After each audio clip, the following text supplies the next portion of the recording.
ലെബനനിലേക്ക് ആക്രമണം വ്യാപിപ്പിച്ച് ഇസ്രായേൽ. ഇറാനിലെ ആക്രമണം ശക്തമാക്കിയതിന് പിന്നാലെയാണ് ഇത്. ദക്ഷിണ ലെബനനിലെ ഗ്രാമങ്ങൾ ലക്ഷ്യമിട്ടാണ് ഇസ്രായേലിന്റെ വ്യോമാക്രമണം. സുരക്ഷാ മുൻകരുതലിന്റെ ഭാഗമായി ഖത്തർ വ്യോമപാത താൽക്കാലികമായി അടച്ചു.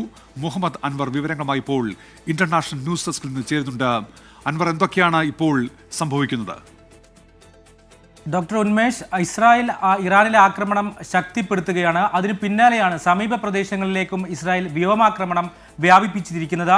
ദക്ഷിണ ലെബനാനിലെ അൻസാർ, ശ്രയ്യ, കിഫ്രാൻ മേഖലകളിലാണ് ഇപ്പോൾ ഇസ്രായേൽ വ്യോമാക്രമണം നടത്തിയിരിക്കുന്നത്. നേരത്തെ തന്നെ ഇറാൻ അനുകൂല ഗ്രൂപ്പായ ഹിസ്ബുള്ള ഇസ്രായേലിന് മുന്നറിയിപ്പ് നൽകിയിരുന്നു.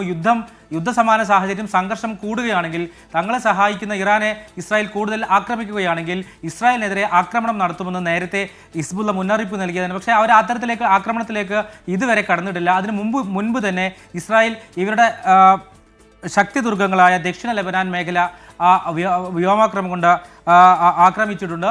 ഇന്ന് അല്പം മുൻപാണ് ദക്ഷിണ ലെബനാൻ കേന്ദ്രമാക്കി ഇസ്രായേൽ ആക്രമണം നടത്തിയത്. ഇത് മുൻകൂട്ടി കണ്ടെന്നോണം കഴിഞ്ഞ ദിവസം അമേരിക്ക ഇവിടെയുള്ള US പൗരന്മാരോടും ബന്ധുക്കളോടും അമേരിക്ക ലെബനൻ വിടാൻ നേരത്തെ തന്നെ നിർദ്ദേശം നൽകിയിരുന്നു ഉന്മേഷ്. അതുപോലെ തന്നെയാണ് ഇപ്പോൾ ചൈനയും ഈ അമേരിക്കൻ ആക്രമണത്തിനെതിരെ ശക്തമായ നിലപാടെടുത്ത് രംഗത്ത് വന്നിട്ടുണ്ട്. ചൈനീസ് വിദേശകാര്യമന്ത്രി വാങ് യി തെറ്റായ കീഴ്വഴക്കമാണ് അമേരിക്ക ലോകക്രമത്തിൽ ഉണ്ടാക്കുന്നതെന്ന മുന്നറിയിപ്പ് നൽകിയിട്ടുണ്ട്. നേരത്തെ റഷ്യയും സമാനമായ ഭാഷയിൽ അമേരിക്കയെ വിമർശിച്ചിരുന്നു. എന്ന് മാത്രമല്ല, റഷ്യ ഒരു പടി കൂടെ കൊടുത്ത് ഇറാൻ ജനതയെ സഹായിക്കുമെന്നൊരു ഉറപ്പ് കൂടി റഷ്യൻ പ്രസിഡന്റ് വ്ളാദിമിർ പുടിൻ ഇന്ന് തന്നെ കണ്ട ഇറാൻ വിദേശകാര്യമന്ത്രി അബ്ബാസ് ഖറക്ചിക്ക് കൊടുത്തിട്ടുണ്ട്. പക്ഷേ എത്തരത്തിലുള്ള സഹായമാണ് അതെന്ന് നമുക്കറിയില്ല. എന്തായാലും ഇസ്രായേൽ ഇറാനുമായി ഈ പ്രശ്നം കുറക്കുന്നതിൻ്റെ ഭാഗമായി Russian president Vladimir Putin Benjamin Netanyahu ഉൾപ്പെടെയുള്ള നേതാക്കളുമായി സംസാരിക്കുകയും ചെയ്യുന്നുണ്ട്. ഒരു പക്ഷേ ഈ സംഭാഷണത്തിലൂടെ പ്രശ്നം തീർക്കണമെന്ന ലോകരാജ്യങ്ങളുടെ ആവശ്യം വ്ളാദിമിർ പുടിൻ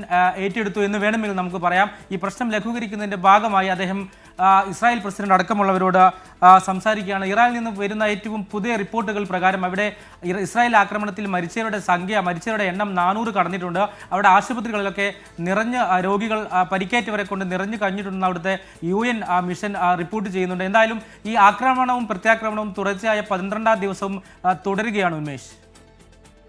ശരി, അൻവറാണ് ഇന്റർനാഷണൽ ന്യൂസിൽ നിന്ന് വിവരങ്ങൾ നൽകിയത്.